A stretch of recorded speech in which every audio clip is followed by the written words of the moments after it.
Bonjour, voici le sixième épisode, la vie de Jean-Sébastien Bach. Je vous ai mis l'orchestration d'une de ses œuvres les plus célèbres, la toccata et fugue en ré mineur.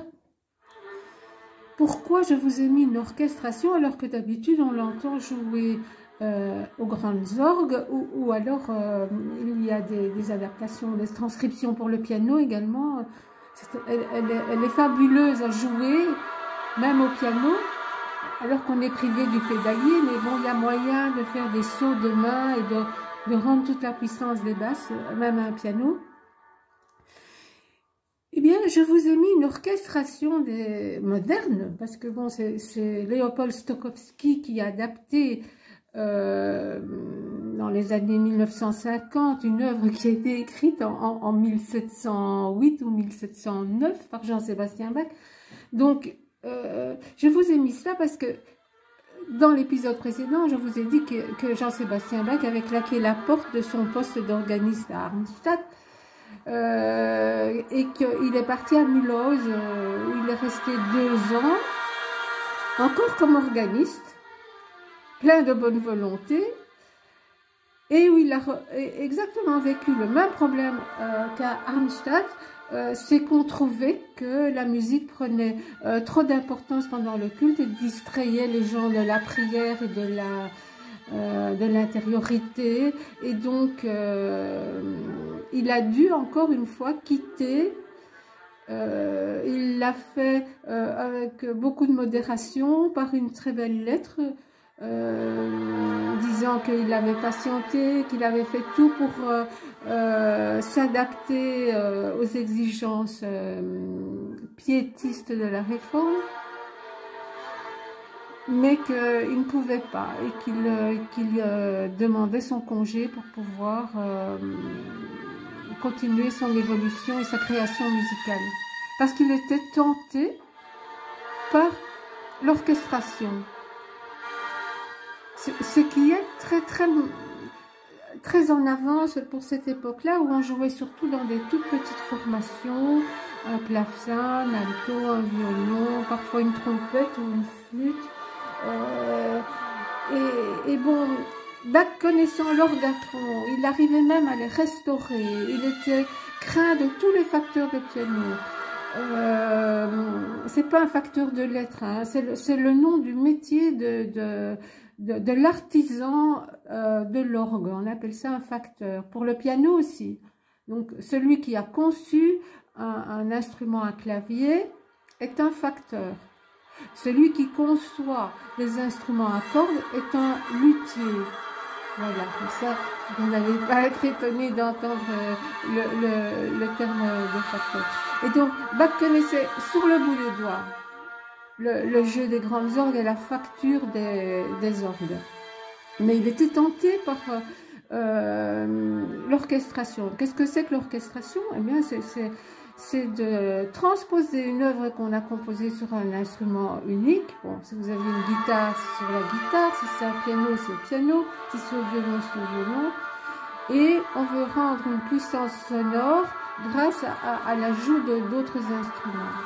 Des instruments avant, comme la trompette, comme le cor, des instruments à cordes frottées comme les violons, les altos, des instruments à percussion aussi, hein.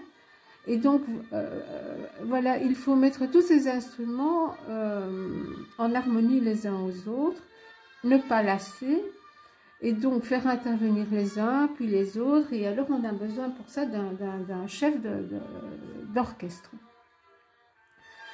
Jusqu'à l'époque de Jean-Sébastien Bach, on dirigeait, parce que Lully le faisait déjà à la cour de France, du roi de Louis XIV, dont je vous ai parlé, avec un bâton. On tapait le bâton qui résonnait sur le sol, et les musiciens savaient, avec un geste évidemment, un regard du chef d'orchestre, quand ils devaient jouer leur phrase musicale. Après, on est passé à la main. Et alors, plus près de nous, on a ajouté une baguette à la main pour qu'on voie mieux, que le geste soit plus ample et que tous les musiciens puissent suivre le rythme. Et en fait, Qu'est-ce que la main, qu'est-ce que le bâton, qu'est-ce que la baguette fait? Elle marque les temps. Est-ce que c'est en 4 temps, en 3 temps, en 2 temps, en 1 temps? Et la main gauche, elle montre les nuances. Donc, si ça doit être fort, eh bien, la main va aller chercher un geste qui indique au musicien qu'il doit jouer plus fort. Et parfois, le chef d'orchestre met le doigt sur la bouche pour bien montrer qu'il faut jouer tout doux. Voilà. Et donc ça, ici, c'est Léopold Stokowski qui a adapté l'œuvre de Jean-Sébastien Bach. On voit d'ailleurs les grandes orgues au fond, voyez-vous, de l'orchestre derrière un chœur avec H, c'est H. Donc le chœur, c'est ce qu'on appelle maintenant bien couramment dans les villages, les petites villes, une chorale. Donc ce sont des musiciens chanteurs qui emploient leur voix comme instrument, mais qui l'emploient exactement comme un instrument. Donc il y a un chef de chœur qui bat aussi la mesure et qui fait intervenir les chanteurs. Et les chanteurs chantent en général à 4 voix différentes. Ça veut dire que les uns font un do, quand d'autres font un mi, quand le troisième fait un sol, et qu'un quatrième ferait par exemple un si bémol. Et donc tout ça doit être orchestré, mis sur papier par un chef de chœur ou un chef d'orchestre. Et puis alors il y a des répétitions de groupe. Une petite formation de chambre compte une vingtaine de musiciens.